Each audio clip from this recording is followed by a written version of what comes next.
Alors bonjour à toutes et à tous, c'est l'évangéliste Cospiel. On se retrouve pour la 4e vidéo sur le célibat. On va essayer de décrire un petit peu qu'est-ce que le célibat, comment construire une relation avec Dieu au travers de toute cette série d'enseignements. Est-ce que c'est une malédiction? J'y ai déjà répondu dans les vidéos précédentes, mais il y aura encore une vidéo sur les erreurs à ne pas commettre. Et aujourd'hui, on parlera du don du célibat. Installe-toi, prends de quoi noter et c'est parti.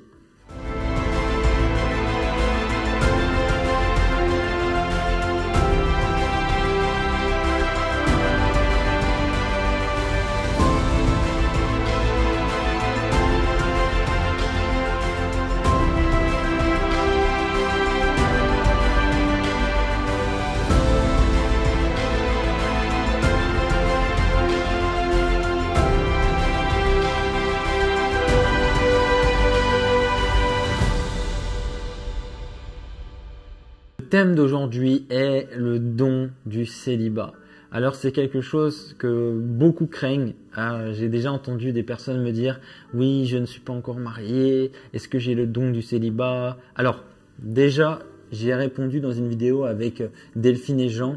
On a répondu sur cette question. Est-ce que le don du célibat est donné à n'importe qui et jusqu'à faire souffrir la personne, tout ça? Ok. Un don, c'est quoi? Il y a des personnes qui ont fait des dons sur cette chaîne YouTube dans notre ministère et on a pu avoir des nouvelles caméras. Regardez, il y en a une ici, il y en a une ici et il y en a une ici. Je ne sais pas si vous voyez, encore une ici et encore une ici. Ah, j'aime trop faire ça. Et en fait, ça c'est grâce à des dons qu'on a pu faire fructifier. Tu comprends? Des personnes ont dit voilà, je sème parce que je crois en vous et c'est un don. Et ce don-là, on l'a utilisé, tout ça, avec des switchers, des écrans, tout ça, toute une régie. Et aujourd'hui, on vous produit une vidéo par jour. Grâce à quoi? Grâce à un don. Amen. Donc, si vous voulez soutenir, n'hésitez pas, on ira encore plus loin. Et puis, c'est un don. Donc, voici. Un don n'est pas une malédiction. Un don n'est pas une galère. Un don n'est pas un bâton dans les roues. Donc, le don de célibat. Si déjà tu sens que c'est pas pour toi, c'est que tu l'as pas. C'est-à-dire que je vais jamais me marier, c'est triste. Non. L'apôtre Paul, lui, nous parle dans la parole de Dieu dans 1 Corinthiens 7, de 7 à 9. Il nous dit ceci: « Je voudrais que tous les hommes fussent comme moi, dit Paul. Mais chacun tient de Dieu un don particulier, l'un d'une manière, l'autre d'une autre. À ceux qui ne sont pas mariés et aux veuves, je dis qu'il est bon de rester comme moi. » C'est Paul qui dit ça. Mais s'il manque de continence et qu'il se marie, car il vaut mieux se marier que de brûler. Ça, c'est un très bon conseil. Alors, voici ce que le Seigneur veut dire au travers de ce passage. C'est Paul qui décrit le célibat comme une vocation supérieure à Dieu et pas une malédiction où voilà, Dieu t'a maudit, tu sers à rien. Non, c'est une vocation pour servir le Seigneur. C'est-à-dire une vocation supérieure où Paul dit celui qui est marié s'occupe des affaires de sa femme et celui qui est célibataire s'occupe des affaires de son Créateur. Alors ce qu'on veut comprendre aujourd'hui, c'est que le Seigneur veut être au centre de nos vies, mais il n'est pas contre le fait qu'on se marie. Alors si pour toi, tu ne sens pas la conviction de rester seul, tu n'as pas le don de célibat. Il y a des personnes qui me disent « Oui, mais moi, j'ai peur de souffrir, tout ça. » Attends, si Dieu te fait un don, tu seras content. Il y a des personnes, moi, que j'ai écouté un témoignage d'une grand-mère qui est dans une église qui a plus de 72, 75 ans et qui a déjà été fiancée. Mais un jour, elle a senti, elle a dit « En vérité, je serai jamais heureux avec cet homme. J'ai besoin que de Jésus-Christ. » Et toute sa vie, elle a servi Jésus. Et c'est pas un problème parce qu'elle a senti en elle. Mais si tu le sens pas, Dieu marche aussi avec ton cœur. Amen. Alors, Matthieu 19 au verset 12, on est en français courant, la Bible dit, c'est Jésus qui parle, il y a différentes raisons qui empêchent les hommes de se marier. Pour certains, c'est une impossibilité dès leur naissance, d'autres, les eunuques, en ont été rendus incapables par les hommes. D'autres, enfin, renoncent à se marier à cause du royaume des cieux, que celui qui peut accepter cet enseignement l'accepte. Alors Jésus expose 3 types de personnes qui peuvent rester célibataires toute leur vie. 3 types de personnes. Amen. Alors le premier, c'est quelqu'un qui a une impossibilité dès la naissance. Il y a la maladie, par exemple, des os de verre. Il y a, je sais pas moi, un drépanocytaire qui souffre énormément. Quelqu'un qui a un cancer dès son plus jeune âge.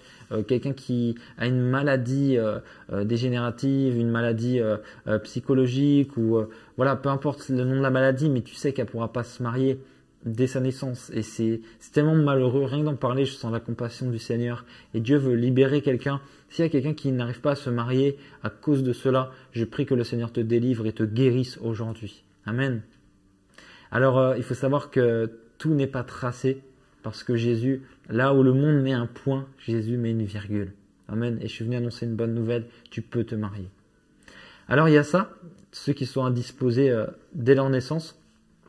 Et il y a aussi ces personnes qui tout simplement sont eunuques. Alors les eunuques, c'était des personnes qui devaient rester auprès de la reine, mais pour pas qu'ils la violent, qu'ils abusent d'elle, qu'ils soient dans l'adultère, on faisait une ablation voilà, des parties intimes dès le plus jeune âge, avant la puberté, pour qu'il n'ait pas le côté homme, qu'il reste très efféminé.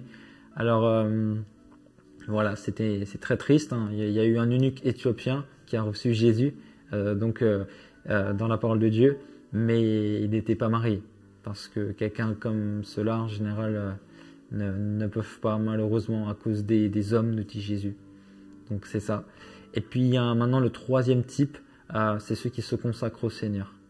Donc voilà, le Seigneur peut faire grâce à toutes ces personnes, mais une chose est sûre, c'est que c'est les trois types de personnes qui peuvent ne pas se marier pour des raisons un peu multiples. Alors la dernière, elle est intéressante, c'est ceux qui veulent se dévouer au Seigneur pour se consacrer à lui. Mais il y a une chose qu'il ne faut pas faire, c'est de s'engager à rester célibataire, mais de brûler, d'avoir envie de se masturber, d'avoir envie d'avoir des relations, tout ça. Et tu souffres de ça, tu souffres et tu tiens plus. Non, là, faut que tu te maries. Hein. Parce qu'après, c'est comme ça qu'on voit des abus, de la pédophilie et toutes ces choses. Parce que quand tu as des besoins et tu restes focus, non, je dois me consacrer au Seigneur, tout ça, alors que tu as des besoins, vous me se marier. Nous, moi, je vais vous dire une chose, moi, je trouve très honorable, c'est que je connais quelqu'un qui avait fait un vœu de chasteté à vie et un jour, il a décidé de se marier. Et oui, il était très connu, il était dirigeant d'une église. Hein. Il était célibataire pour toute sa vie, chasteté, tout ça, consécration, mais il tenait plus, il pouvait plus, il avait des désirs, tout ça, et il s'est dit en vérité, il faut que je me marie. Parce qu'il sentait qu'il n'avait pas le don de célibat. Et il s'est marié, et c'est un homme très épanoui. Donc il faut pas faire contre la volonté de Dieu. Il avait tenu peut-être 40 ans de sa vie en étant sans relation, mais un jour il s'est dit c'est plus pour moi. Et il a senti la paix du Seigneur et il a pu se marier. Et la parole de Dieu nous dit dans Luc 2, de 36 à 37, il y avait une prophétesse Anne, fille de Phanuel de la tribu d'Asser. Elle était très âgée dans sa jeunesse. Elle avait déjà été mariée durant 7 années, puis elle était devenue veuve et avait vécu seule jusqu'à 84 ans. Elle demeurait au temple qu'elle ne quittait jamais, servant Dieu nuit et jour en jeûnant et priant. C'est incroyable de voir que cette femme a servi l'Éternel par la prière, a servi l'Éternel par le jeûne, a servi l'Éternel par sa consécration. Parce que là, on voit qu'elle restait au temple, mais qu'elle servait le Seigneur. Parce qu'elle priait, elle priait, elle priait. Et je trouve ça beau parce qu'il existe une génération de personnes qui seront consacrées pleinement au Seigneur. Le don de célibat existe. Peut-être que tu es sur cette vidéo et tu as enfin cette réponse que tu attendais. Tu n'as pas envie de te marier. Tu n'as pas envie d'être avec quelqu'un. Tu veux simplement servir Jésus. Ce n'est pas une malédiction. Il se peut que ce soit le Seigneur qui te parle aujourd'hui et qui te dit « serre-moi ». Et peut-être tu souffres d'entendre les gens te dire « marie-toi, marie-toi ». Moi, je pense que le mariage n'est pas salutaire. Je pense que le Seigneur, si tu ne brûles pas, veut t'utiliser comme tu es. C'est vrai que si tu as des désirs, il faut mettre ça en prière et dire à Dieu, donne-moi un partenaire. Je comprends. Moi, j'étais quelqu'un qui était pleinement consacré à l'œuvre de Dieu, mais humainement, c'était pas possible de rester seul. L'homme a des besoins et c'est tout à fait normal. Alors je me suis marié et aujourd'hui je suis pleinement satisfait de ma vie, béni. Il y a beaucoup de combats que j'ai pu à mener. Le mariage élimine normalement définitivement si tu pries pour ça, si tu te délies de ton passé, mais si tu as vécu une délivrance, mais ça t'élimine définitivement de la masturbation par exemple. Et je sais que moi, si je m'étais pas marié, ça aurait été un combat. Donc je suis aujourd'hui reconnaissant à ce que Dieu a pourvu dans tous les domaines de nos vies. Et il ne faut pas avoir honte d'en parler, ça peut choquer, mais aujourd'hui on ne parle pas de ça. Comment on va s'en sortir? Il faut des enseignements sur la sexualité, des enseignements sur l'argent, des enseignements sur tout ça. C'est normal, parce que Dieu il s'intéresse à ça. Si on n'en parle pas, après vous allez aller en enfer parce qu'on a dit que c'était tabou. Non, c'est normal. Et aujourd'hui, c'est une gloire de vivre le plan de Dieu. Mais le don de célibat n'est pas donné à quelqu'un qui brûle. Il faut comprendre ceci. Donc si on reprend les 3 types de personnes qui peuvent ne jamais se marier à cause d'une indisposition de naissance, donc une maladie par exemple, ou une malformation, ou quelque chose de très grave. Secondo, nous dit Jésus, tout simplement parce que c'est écrit, il a été eunuque à cause d'un homme. Donc voilà une ablation des parties intimes, ou alors tout simplement pour se consacrer au Seigneur. Amen. Donc là je suis en train de relire le texte devant moi et c'est textuellement ce que Jésus-Christ a dit. C'est pas Cospiel, c'est Jésus qui le dit. Donc je vais pouvoir prier pour quelqu'un qui est connecté. Et je vais pouvoir déclarer que si aujourd'hui tu avais peur de ce don de célibat, que si au fond de toi tu sens que tu dois te marier, que le Seigneur te donne cette personne au bon moment. Je veux déclarer que le Seigneur t'aide à ne plus tomber. Si tu tombais dans la masturbation, que le Seigneur te délivre maintenant au nom de Jésus, instantanément. Mais je prie par-dessus tout pour une personne qui est avec le don de célibat. Je prie que tu sois pleinement épanoui et que ta famille puisse le comprendre. Et que Dieu te donne la capacité de se servir en étant pleinement consacré pour lui à 200%. Je bénis ta vie et je déclare qu'au travers de cette vidéo, quelqu'un servira le Seigneur dans la volonté parfaite. Au nom de Jésus. Amen. Quand je priais, j'avais une parole. Il ne faut pas prendre de décision sur ce qu'on ressent, mais il faut éprouver par la prière, éprouver par la parole, éprouver, prier, éprouver, être conseillé par des pères, par des mentors, par des pasteurs, conseiller, écouter, prier, jeûner. Et au bout d'un moment, tu sentiras si ça vient vraiment de Dieu ou si c'était charnel. Parce qu'il y a toujours un moment, à cause du zèle, on croit qu'on est appelé au don de célibat. Mais après la chair, ou en tout cas les désirs reviennent et tu te dis, bon, en vérité, il faut que je me marie. Et puis même, la sensation de vouloir partager sa vie avec quelqu'un, c'est magnifique. Et je crois que c'est la volonté de Dieu que tous les hommes se marient. Toutes les femmes aussi se marient. Je crois que c'est la volonté de Dieu, sauf exception. Mais le standard divin, c'est qu'on puisse fonder une famille, se reproduire, être fécond et amener le réveil. Amen. Alors, abonne-toi à cette chaîne.